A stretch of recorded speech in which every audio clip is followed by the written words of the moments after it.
Halo semua, pada kesempatan ini saya kedapatan sebuah website yang dimana Anda mengisi nama, memilih warna favorit dan hobi, kemudian website tersebut memberikan feedback dan mengingat kita pernah menggunakan website tersebut.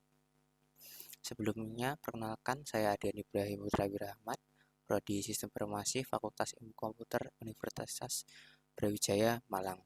Kita akan membahas 7 hal yang ada pada kode ini, yaitu penggunaan elemen HTML dan CSS, penggunaan elemen forum, perintah output dan input, penggunaan seleksi kondisi penggunaan looping, penggunaan array, penerapan state, cookies dan session.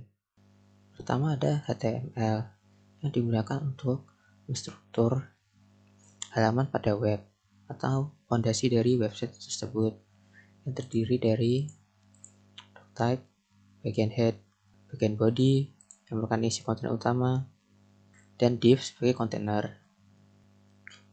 Sedangkan CSS digunakan untuk mendesain maupun menata tampilan elemen pada HTML seperti warna, layout, hingga font.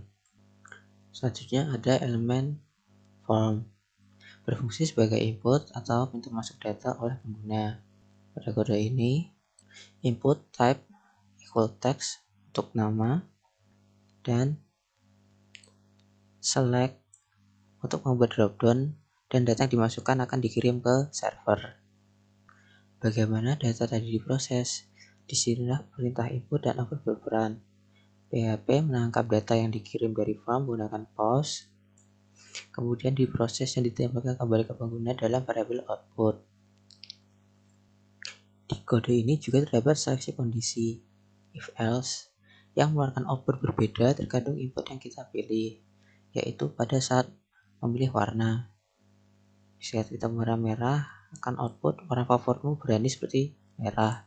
Jika biru, warna biru menandakan ketenangan.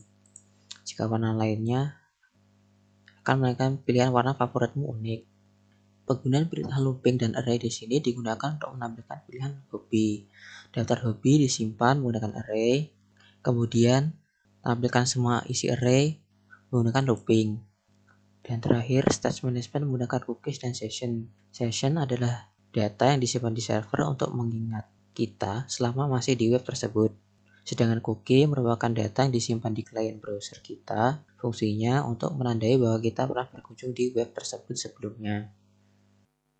Sekian dari video ini, terima kasih telah menonton.